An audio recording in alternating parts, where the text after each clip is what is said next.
With a single word, Joni Mitchell's resounding vocals introduce us to the title track of her award-winning album, Blue. Consisting of 10 unique songs, Blue showcases Mitchell's undeniable talent as a performer. But how skilled is Mitchell as a lyricist? Do any of her songs merit the title of literature? In this presentation, I will be delving deeper into the life of Joni Mitchell, her song Blue, the meaning of literature, and some lyrical analysis, all with the goal of answering the question, is Joni Mitchell's song Blue literary? Starting off, let's get to know a little more about the artist herself and her song Blue. Born in Alberta, Canada on November 7, 1943, Joni Mitchell has always had a natural affinity towards literature and the arts.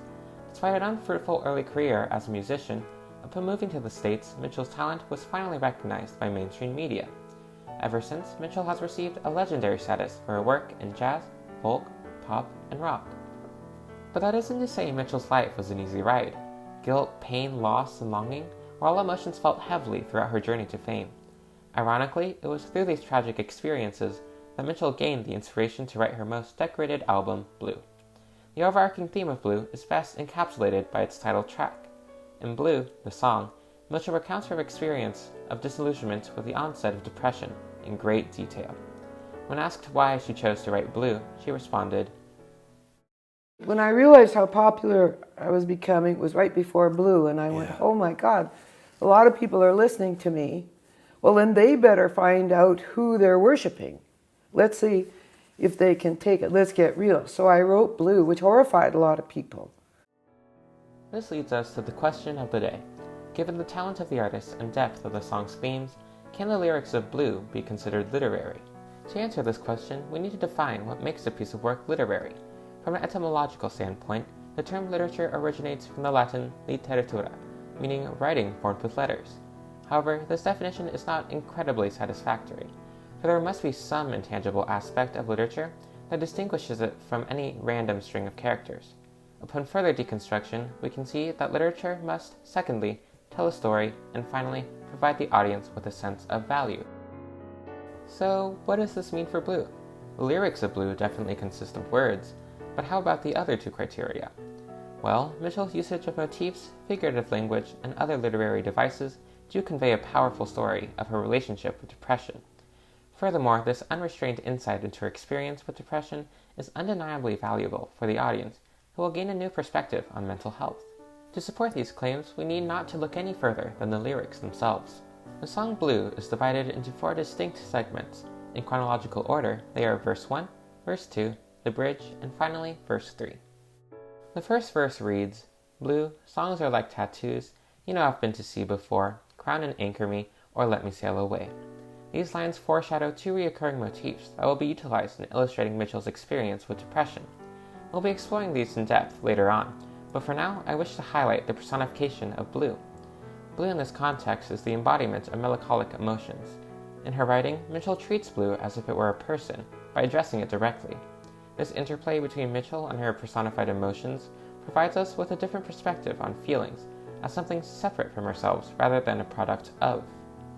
Verse 2 continues, "Hey Blue, there is a song for you. Ink on a pin, underneath the skin, an empty space to fill in." This leads us to the first of 2 motifs, the tattoo. The word tattoo brings up connotations of piercing cold, sharp needles, and a pseudo-permanence.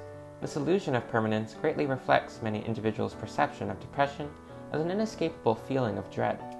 However, tattoos can be removed, albeit not easily, and similarly, so can depression. From here, we get to the bridge.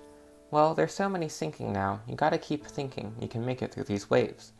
Mitchell's usage of the words sinking and waves play into the second motif of the sea.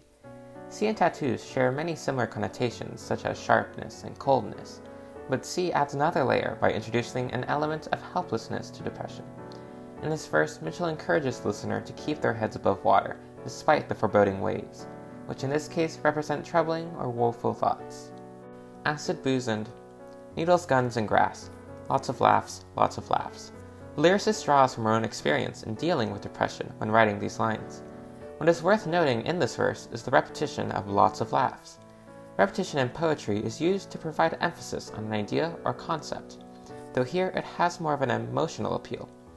The second echo incites feelings of nostalgic reflection.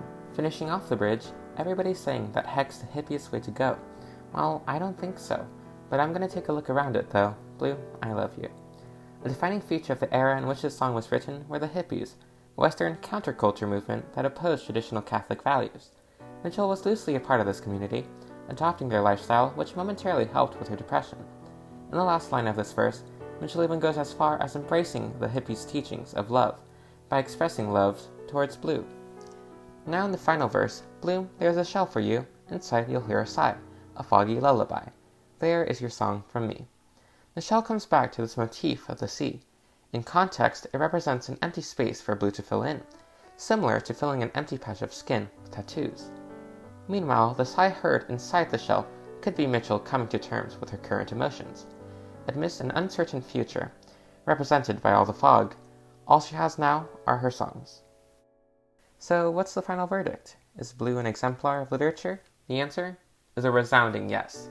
The song Blue is made up of a series of expertly chosen words, whose straightforward nature allows for greater accessibility.